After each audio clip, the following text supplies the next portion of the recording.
The blackness over the Reich was absolute. Hauptmann Werner Backe pressed his face closer to the canopy of his Messerschmitt, Bf-110, searching the January darkness for any trace of the British bomber stream he knew was out there. It was the night of January 16th, 1945, and somewhere in the frozen sky above Magdeburg, 4-engine Lancasters were grinding their way toward Germany's industrial heart. Backe had shot down 11 enemy aircraft in the past 6 months, all of them at night, all of them using the skills honed through 3 years of stalking prey in absolute darkness. His eyes had adjusted to the night until he could detect the faint blue exhaust glow of a bomber's engines from nearly a kilometer away. He was a hunter of the dark, and the dark had made him lethal. But tonight, something felt wrong. His radio operator, Unteroffizier Klaus Hartmann, had detected nothing on their Liechtenstein radar set for the past 20 minutes. The British were out there. Reconnaissance had confirmed it. But they had simply vanished from the electromagnetic spectrum that had guided German night fighters to hundreds of kills over the past 2 years. What Backe couldn't know at that moment, was that his entire understanding of aerial warfare was about to become obsolete. 12,000 feet above him, and 3 kilometers to his east, an aircraft he would have mocked in daylight was turning onto an intercept course with mathematical precision. The American pilot couldn't see Bach's Messerschmitt either, but he didn't need to. On the glowing green scope between him and his radar operator, a bright pip of light marked the German fighter's exact position, altitude, and bearing. The Northrop P-61 Black Widow was coming, and Bach's world of visual hunting in darkness was about to end.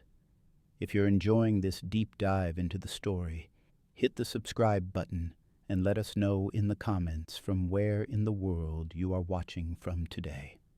The Northrop P-61 Black Widow was never going to win a beauty contest. When Luftwaffe pilots first encountered intelligence photographs of the American night fighter in late 1944, their reaction was almost universal derision.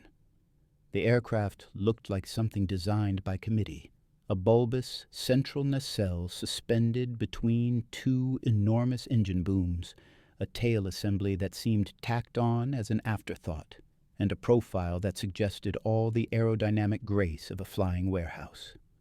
Oberst Victor von Lossberg, who commanded the 4th Night Fighter Division, reportedly called it Die Fliegende Scheune, the flying barn. German pilots who had spent years perfecting the art of the turning fight, of energy management and visual tracking, looked at the P-61's wide wingspan and heavy frame and saw only a target. The assumption embedded itself deep in Luftwaffe night fighter doctrine. American aircraft were designed for straight-line speed and heavy armament, not for the knife-fight dynamics of close-quarters combat. If you could see an American fighter, you could kill it. This belief system wasn't manufactured from nothing. It had roots in observable reality. The Luftwaffe's primary night fighter, the Messerschmitt Bf-110, had been adapted from a pre-war heavy fighter design that proved disastrous as a day fighter, but found new life-hunting bombers in darkness. It was reasonably maneuverable, could sustain damage, and when equipped with the Fuji 212 Liechtenstein C-1 radar and upward-firing Schrager music cannons, became a devastatingly effective bomber killer. Between 1943 and early 1945, German night fighters had shot down thousands of British bombers. The entire operational framework of RAF Bomber Command had been forced to adapt around the threat. Pilots like Backe had learned to trust their equipment, their training, and above all, their ability to outfly any opponent once visual contact was established. The idea that some ungainly American contraption could challenge German night fighter supremacy seemed absurd on its face. But the P-61 wasn't designed to dogfight. It was designed to kill in a way that rendered dogfighting irrelevant. The aircraft's development began in October 1940, when the United States Army Air Corps issued a specification for a heavily armed, radar-equipped night fighter. Northrop Aircraft took a radical approach. Build the entire aircraft around the radar system, not the other way around. The result was a machine that prioritized detection range, stable gun platform characteristics, and the ability to carry enough fuel for extended patrols over maneuverability or speed.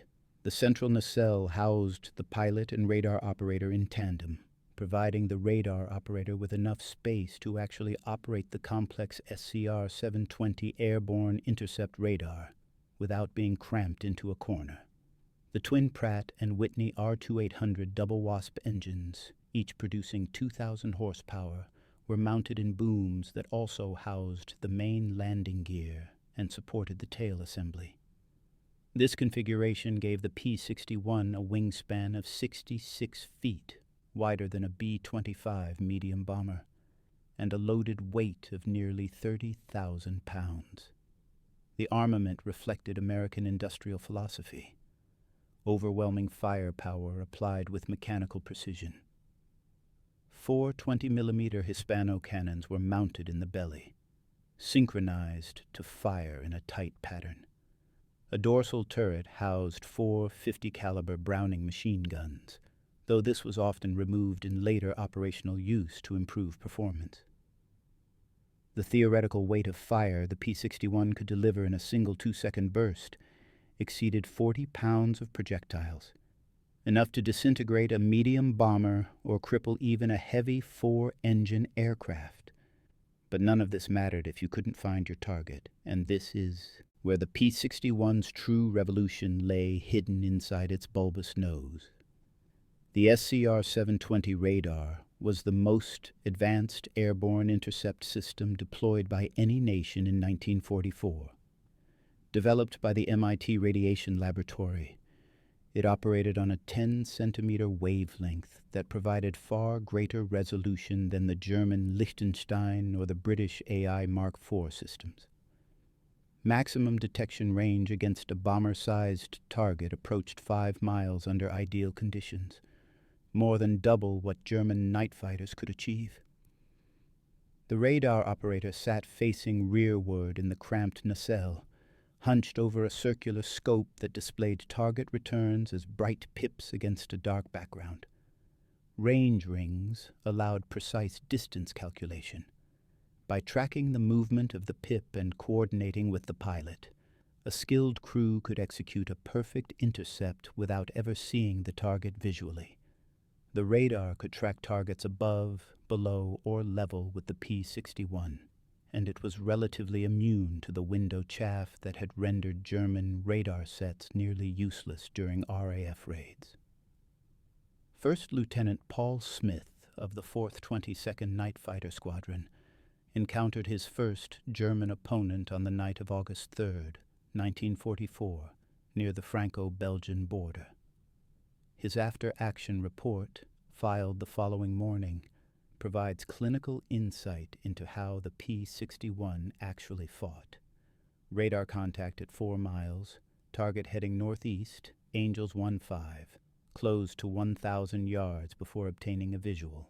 Enemy aircraft identified as Ju-88. Target appeared unaware of our presence.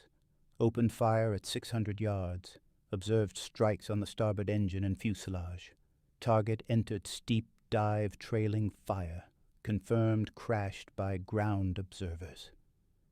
The encounter lasted less than 3 minutes from initial radar detection to kill. The Junkers Ju-88 crew never knew the P-61 was there until cannon shells began tearing through their aircraft. This became the pattern: radar detection at extreme range, methodical closure using instrument guidance, visual identification at close range, a single devastating firing pass, and then disappearance back into the darkness. German night fighter crews, trained to rely on their own radar and visual scanning, found themselves being hunted by an opponent they couldn't detect and couldn't see until it was far too late. Werner Backe first heard about the American night fighters from other pilots in December 1944. The accounts were fragmentary and contradictory. Someone's friend had been jumped by an American aircraft that appeared from nowhere, or a bomber crew had reported seeing a twin-engine fighter with a strange silhouette lurking near the formation. The official intelligence briefings mentioned the P-61 but provided little tactical guidance beyond maintain visual scanning and use your radar. Backe had laughed at the photographs. The aircraft looked slow, heavy, ungainly. Everything a successful fighter should not be. He had trained for 4 years to master the art of night combat, learning to read the subtle visual cues that revealed an enemy's position in darkness, the faint glow of exhausts, the brief flash of starlight on a canopy, the darker shadow of a bomber's silhouette against the slightly less dark sky. His Messerschmitt could outturn, outclimb, and outrun anything the Americans had previously sent into German airspace at night. The idea that this flying barn could threaten him seemed like Allied propaganda designed to unnerve German pilots. By January 1945, the strategic situation had degraded catastrophically for Germany, but the Luftwaffe's night fighter force remained one of the few bright spots in an otherwise disastrous picture. Despite fuel shortages, despite the loss of radar stations in France and Belgium, despite the increasing Allied air superiority, German night fighters were still shooting down British bombers in substantial numbers. The RAF had lost more than 500 aircraft to night fighters in 1944 alone. Pilots like Backe represented an elite cadre, survivors who had adapted to British countermeasures, learned to operate their radar sets with precision, and developed the spatial awareness necessary to prosecute attacks in three-dimensional darkness. They had every reason to be confident. They had been winning this particular war for nearly 3 years. The American 4th 22nd Night Fighter Squadron arrived in Europe in May 1944, equipped with P-61 aircraft and trained specifically for the mission of destroying German night fighters. Their operational concept was straightforward but revolutionary. Instead of waiting for German fighters to attack Allied bomber streams, the P-61s would hunt the hunters. They would patrol the approaches to German airfields, loiter near known night fighter assembly points, and use their superior radar to detect German fighters before the Germans detected them. The psychology was deliberately inverted. Instead of defending bombers, they would create a zone of threat that German night fighters would have to navigate just to reach their targets. Every German night fighter crew would have to wonder whether an invisible American aircraft was stalking them through the same darkness they used to stalk bombers. The results were immediate and shocking. In the squadron's first month of operations, they claimed 14 German aircraft destroyed with 0 losses. In July, the number rose to 23 destroyed. By August, Luftwaffe night fighter units operating in western Germany began reporting a phenomenon their crews described as ghost fighters. American aircraft that appeared suddenly at close range, fired a devastating burst, and vanished before the German crew could react. Some German pilots reported never seeing their attacker. All their first indication of trouble was cannon shells tearing through their aircraft. Others described seeing a massive dark shape materialize out of the night, unleash a torrent of fire, and then disappear while they were still trying to maneuver. The psychological impact was profound. German night fighter pilots, who had themselves been the unseen killers of the night sky, now found themselves being hunted by an opponent who seemed to possess supernatural detection capabilities. The technical reality was less supernatural, but no less devastating. The SCR-720 radar gave P-61 crews the ability to detect German fighters at ranges where the German Liechtenstein sets were still showing nothing but electronic noise. A well-coordinated P-61 crew could track a German fighter for several minutes, positioning themselves for an attack from the target's blind spot, typically from behind and below, where the Messerschmitt's tail gunner, if it had one, which most Bf-110s didn't, couldn't engage. The approach would be flown on instruments, with the radar operator calling out range, bearing and altitude corrections while the pilot concentrated on smooth, precise flying. At ranges under 1,000 yards, the radar became less useful due to minimum range limitations, but by then the P-61 crew would often have visual contact. The pilot would line up the shot using the illuminated gun sight close to optimal firing range between 400 and 600 yards, and trigger a burst that typically lasted less than 2 seconds. 4 20-millimeter cannons firing high explosive incendiary shells at a combined rate of over 400 rounds per minute created a cone of destruction that few aircraft could survive. Lieutenant Colonel Orris Johnson, who commanded the 4th 22nd Squadron, described the tactical philosophy in a post-war interview. "We weren't trying to dogfight with the Germans. We had no interest in turning fights or energy management or any of that fighter pilot stuff. We were assassins. Our job was to find them before they found us, position ourselves for a kill shot, execute with precision, and disappear." The P-61 gave us every tool we needed to do exactly that. It wasn't pretty, it wasn't sporting, but it was absolutely effective. By late 1944, the Luftwaffe High Command recognized they had a serious problem. Reports from night fighter units across Western Germany described mounting losses to an opponent they rarely saw and couldn't effectively counter. The standard German night fighting tactics, relying on ground-controlled intercepts, using onboard radar for final approach, achieving visual contact, and then employing superior maneuverability to position for a kill, were useless against an enemy who could see you first and kill you before you ever knew they were there. Emergency tactical bulletins went out to night fighter units. Maintain irregular patrol patterns, make random altitude changes, avoid flying straight and level for more than 30 seconds, increase visual scanning behind and below the aircraft. These measures helped somewhat, but they also reduced the German fighters' effectiveness against their primary targets, the British bombers. Every minute a German crew spent worrying about American night fighters was a minute they weren't hunting Lancasters. The psychological toll compounded the tactical problem. Night fighting required intense concentration and steady nerves. Pilots had to trust their instruments, trust their radar operators, and maintain situational awareness in an environment where visual references were minimal or absent.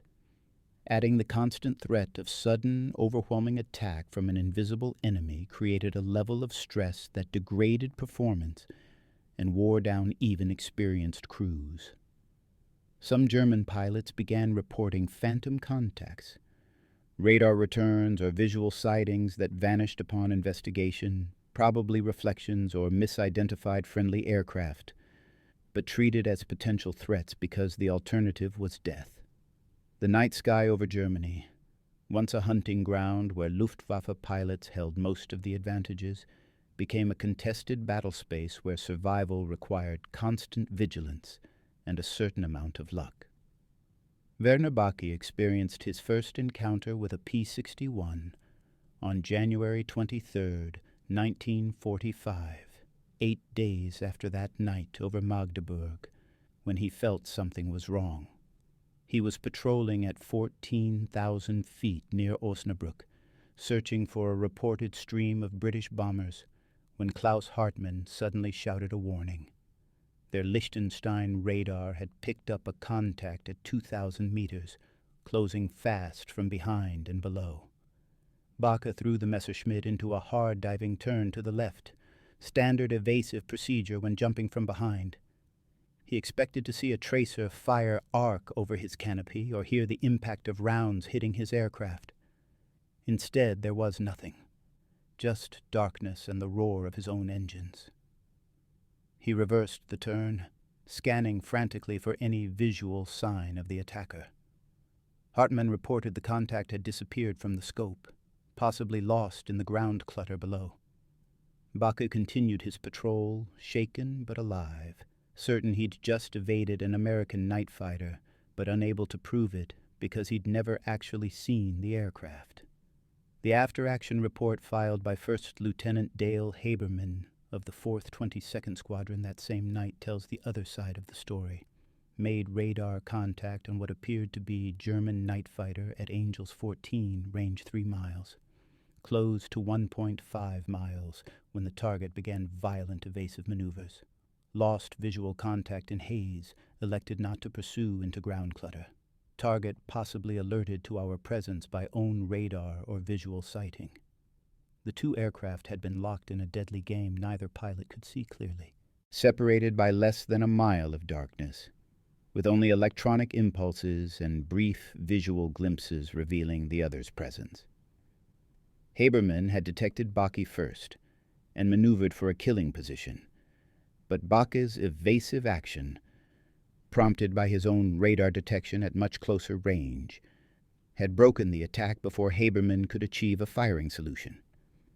Both crews returned to base alive, but Baca now knew with absolute certainty that the American night fighters were real, dangerous, and equipped with detection equipment superior to his own. The data compiled by Luftwaffe operational analysis staff through early 1945 painted a grim picture. German night fighters were being shot down at an increasing rate, with a significant percentage of losses occurring under circumstances suggesting surprise attack. Aircraft that exploded or caught fire without any prior radio transmission, indicating they were engaged in combat or wreckage analysis, showing damage patterns consistent with attack from behind and below. Interrogations of surviving crew members who had successfully evaded P-61 attacks revealed the American aircraft's capabilities. Long-range radar detection, patient stalking behavior, devastating firepower, and pilots disciplined enough to break off attacks if conditions weren't optimal, rather than pressing into uncertain engagement. These were not the characteristics of the overconfident, aggressive American fighter pilots the Luftwaffe had faced earlier in the war. These were professional hunters who understood their aircraft's strengths and exploited them with methodical precision. If you find this story engaging, please take a moment to subscribe and enable notifications. It helps us continue producing in-depth content like this. Hauptmann Baca's world had narrowed to a simple equation by February 1945. Survive long enough to intercept bombers while avoiding the invisible American killers prowling the same airspace. His squadron had lost 4 aircraft in 3 weeks, 2 confirmed destroyed by P-61s, 2 missing without any radio contact that might indicate what happened to them. The mathematics were brutally simple. At this attrition rate, his unit would cease to exist as an effective fighting force within 2 months. Every mission now carried double jeopardy.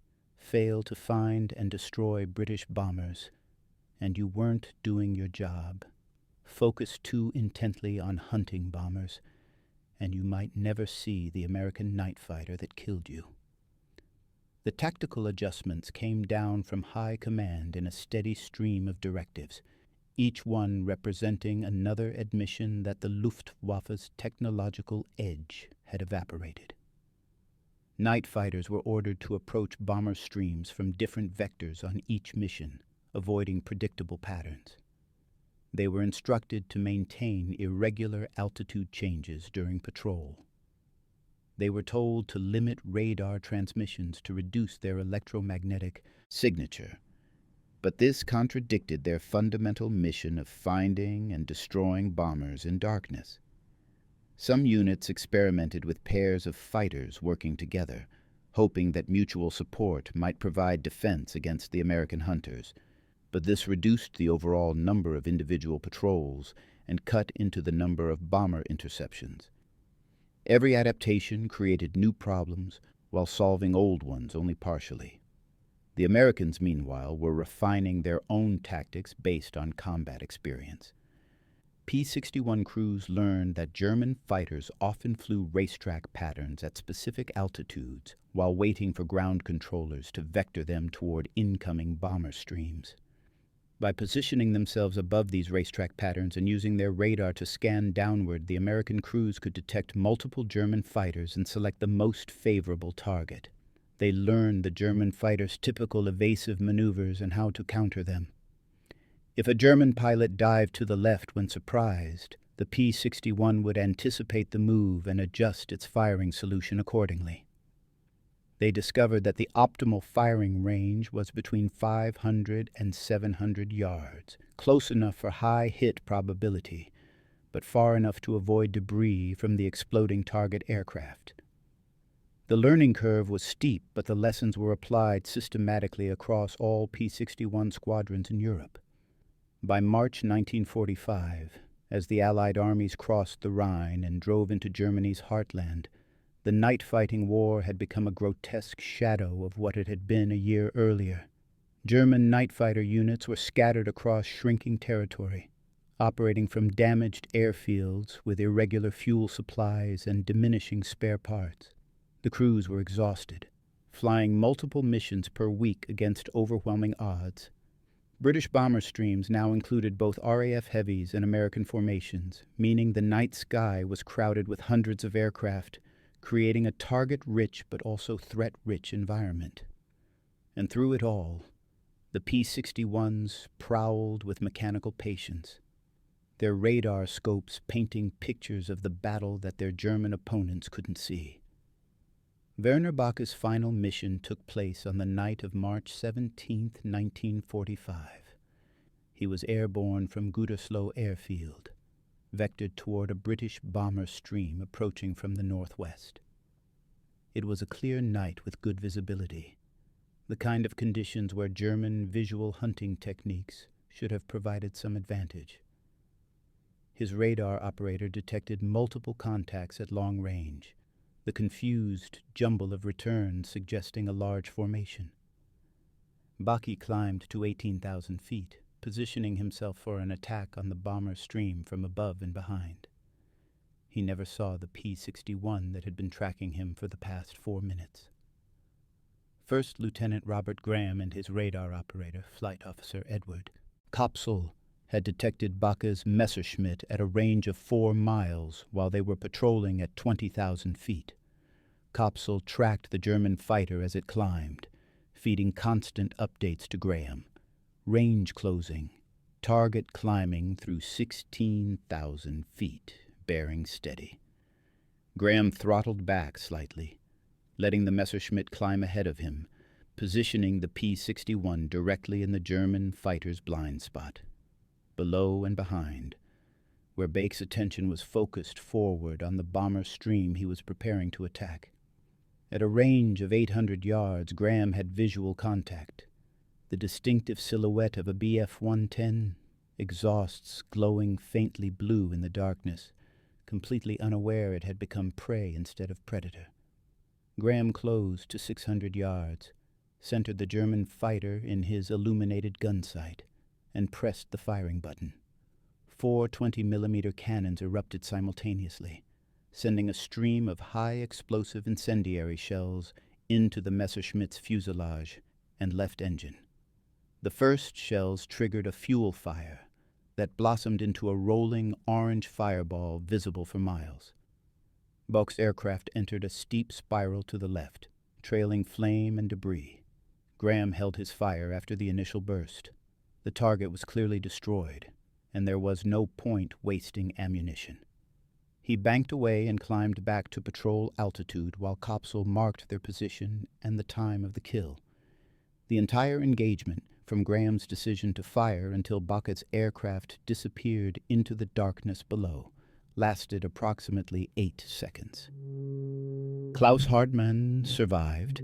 He was thrown clear of the disintegrating Messerschmitt when the fuselage broke apart around 9,000 feet, managed to deploy his parachute despite severe burns, and landed in a forest near the town of Rieda. Local civilians found him the next morning and transported him to a military hospital. In his debriefing 3 days later, still heavily bandaged, Hartmann described what he remembered. "We were preparing to attack the bomber stream. There was no warning from Liechtenstein, no radar contact, nothing. Then the aircraft was on fire and breaking apart. I never saw what hit us. Hauptmann Baca never had a chance to react. We were killed before we knew we were being attacked. Werner Baca's body was recovered from the wreckage 2 weeks later and buried in a military cemetery near Gütersloh. He was 24 years old, had flown 73 night fighter missions, and had been credited with 11 confirmed aerial victories. His death represented one small data point in the larger statistical picture. By the end of March 1945, P-61 Black Widows operating in the European theater had been credited with 127 confirmed German aircraft destroyed in night operations. The actual number was almost certainly higher. Many kills occurred over remote areas where wreckage was never found, or during the chaotic final weeks of the war when record-keeping broke down completely. The Luftwaffe's night fighter force, which had once terrorized British bomber crews and destroyed thousands of Allied aircraft, ended the war as a hunted remnant. The combination of fuel shortages, overwhelming Allied air superiority, the loss of radar ground stations, and the predation of American night fighters reduced the force to operational irrelevance by April 1945. The few remaining crews flew sporadic missions with obsolete equipment against impossible odds, and most survived only because the war ended before they could be killed. The P-61 Black Widow's combat record in Europe was relatively modest compared to day fighters like the P-51 Mustang or P-47 Thunderbolt, but its impact was disproportionate to its numbers. Only 45 P-61s were assigned to European theater night fighter squadrons at peak strength. Yet these aircraft fundamentally altered the tactical dynamics of the night fighting war. They transformed German night fighters from hunters into hunted, created a zone of threat that degraded German operational effectiveness even when no actual combat occurred, and demonstrated that technological superiority could overcome numerical disadvantage when applied with systematic precision. The deeper irony, the one that Werner Baca never lived to contemplate, was that German engineers had actually developed radar technology comparable to the American SCR-720. The Fuji 240 Berlin system, operational in prototype form by late 1944, offered improved range and resolution over the older Liechtenstein sets. But by the time it was ready for production, Germany's industrial capacity was collapsing under Allied bombing. Raw materials were scarce, and there was no possibility of manufacturing the system in numbers sufficient to equip the night fighter force. The technological knowledge existed, but the industrial foundation necessary to convert knowledge into deployed capability had been systematically destroyed. American engineers hadn't necessarily been more brilliant than their German counterparts. American industry had simply been more productive, better protected, and more capable of turning prototype systems into operational equipment at scale. This was the lesson that German pilots learned too late and at catastrophic cost. Individual skill, tactical excellence, and technological sophistication meant nothing when separated from the industrial base necessary to sustain them. The Luftwaffe's night fighter pilots were among the most highly trained aviators in the world, operating sophisticated aircraft equipped with advanced electronics. But they were being fed into a meat grinder powered by an enemy industrial system they had no hope of matching. Every lost aircraft was irreplaceable. Every dead pilot represented training time and experience that couldn't be recreated. Every mission flown was burning fuel that couldn't be replenished. The mathematics of attrition favored the side that could replace losses faster than they accumulated them, and by 1945, Germany had long since lost that equation. The P-61 itself became obsolete almost immediately after the war ended. Jet fighters rendered the entire concept of piston-engine night fighters outdated, and the rapid development of airborne radar systems meant that specialized night fighter designs were no longer necessary. Any jet fighter could be equipped with radar and perform the mission. The Black Widow served briefly in the Pacific Theater, where it achieved additional success against Japanese aircraft, and a few remained in service with Air National Guard units into the early 1950s before being retired completely. Today, only 4 P-61s still exist, preserved in museums as artifacts of a brief moment when a particular combination of technology and tactics created a devastating weapon system. The men who flew the P-61 in combat largely returned to civilian life and faded into obscurity. A few wrote memoirs or gave interviews, but most simply moved on, understanding that their particular war, fought in darkness against an enemy who often died without ever seeing them, didn't fit the heroic narrative that post-war America wanted to hear about aerial combat. There were no dramatic dogfights to describe, no tales of courage and split-second maneuvering, just methodical hunting, radar-guided stalking, and efficient killing conducted with professional detachment in the absolute blackness of the night sky over dying Germany. Klaus Hartmann survived the war, recovered from his burns, and eventually emigrated to Canada, where he worked as an electrical engineer until his retirement in 1983. In a 1997 interview conducted for an oral history project, he was asked what he remembered most clearly about his final mission. He paused for a long moment before answering. The complete absence of warning. In all my previous missions, there was always some indication before combat. A radar contact, visual sighting, radio chatter, something. That last night there was nothing. One moment we were preparing to attack, the next moment we were dying. That's what I remember. The absence of any chance to fight back or evade or even understand what was happening. We were erased. He died in 2004 at the age of 81, one of the last surviving witnesses to a war fought in darkness by men who killed and died without ever seeing each other's faces. The strategic bombing campaign against Germany consumed the lives of tens of thousands of Allied air crews and hundreds of thousands of German civilians. The Night Fighter War was a sideshow within that larger horror, a technical competition between men trying to kill each other with ever more sophisticated tools, while industrial systems ground millions, lives into statistical data. The P-61 Black Widow represented a particular apex of that technical competition, a machine designed for a specific purpose, built with industrial resources its enemies couldn't match, operated by crews trained to exploit every advantage it offered.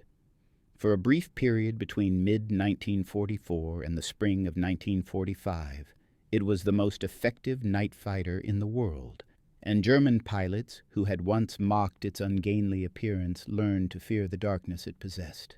Thank you for watching. For more detailed historical breakdowns, check out the other videos on your screen now and don't forget to subscribe.